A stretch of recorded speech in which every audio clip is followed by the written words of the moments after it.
मैंने इतना गुस्सैल कोच पहले कभी नहीं देखा। एक बार जब एक छात्र उससे बात कर रहा था तो उसने उसे मुक्का मार दिया, यहां तक कि जूते से भी खिलाड़ी के मुंह पर मार दिया। इस हिंसक हरकत की वजह से उसे स्कूल से निकाल दिया गया। बड़े शहरों के किसी भी स्कूल ने उसे नौकरी नहीं दी।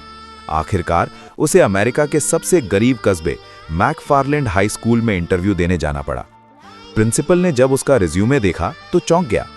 फाइल नकारात्मक बातों से भरी थी, छात्रों पर हाथ उठाना, प्रिंसिपल से झगड़ा वगैरह। फिर भी प्रिंसिपल ने उसे अपनी बात रखने का मौका दिया और आखिरकार उसे कोच की नौकरी दे दी। लेकिन शुरुआत बिल्कुल आसान नहीं थी। क्लास शुरू होने से पहले ही कुछ बच्चों की माएं उन्हें घर के काम के लिए बुला ले गईं। कुछ छात्र उसका मजाक उड़ाने लगे, यहां तक कि उसके नाम को सब्जी मंडी से जोड़कर हंसने लगे। फिर भी वो शांत रहा। उसने बस इतना कहा, एक चक्कर मैदान का लगा लो। एक लड़का था जॉनी, जो खुद को बास्केटबॉल खिलाड़ी मानता था और दौड़ने से मना कर दिया। कोच ने देखा कि वो कमजोर है। मैच में उतरते ही जॉनी को जोरदार टक्कर लगी। दूसरी टक्कर के बाद तो उसे गिनती तक समझ नहीं आ रही थी। फिर भी मुख्य कोच ने उसे खेलते रहने को कहा।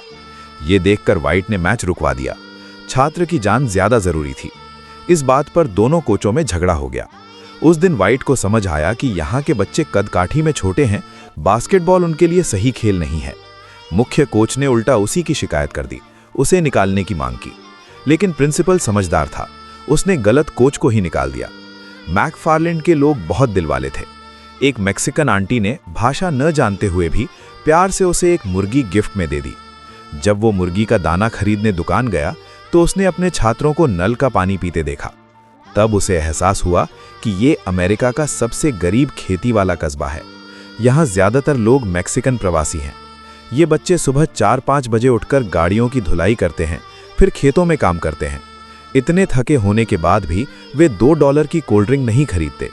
सुबह सुबह पुराने ट्रक में बैठकर तेज धूप में खेतों में काम, पसीने से भीगे कपड़े और फिर दौड़ते हुए स्कूल पहुंचना, यही इनकी जिंदगी है। स्कूल के बाद फिर खेत, दिन ब दिन, साल दर साल। इसी वजह से उनमें जबरदस्त सहन शक्ति होती है। लेकिन अफसोस, ज्यादातर बच्चे या तो खेत मजदूर बनते हैं या गलत रास्ते पर चले जाते हैं। किसी ने व्हाइट से कहा, क्या आपने देखा स्कूल के सामने ही जेल है? इन बच्चों की किस्मत जैसे पैदा होते ही तय हो जाती है। ये बात व्हाइट के दिल पर लग गई। उसने सोचा, इन बच्चों की जिंदगी ऐसी नहीं होनी चाहिए। एक दिन पीई क्लास में उसने बस यूं ही बच्चों को दौड़ने को कहा और तभी उसे एहसास हुआ, ये बच्चे पढ़ाई में भले कमजोर हों लेकिन दौड़ने में बेहद तेज हैं और इनमें गजब की ताकत है। घर जाते समय व्हाइट ने कुछ ऐसा देखा जिसने उसकी सोच पूरी तरह बदल दी।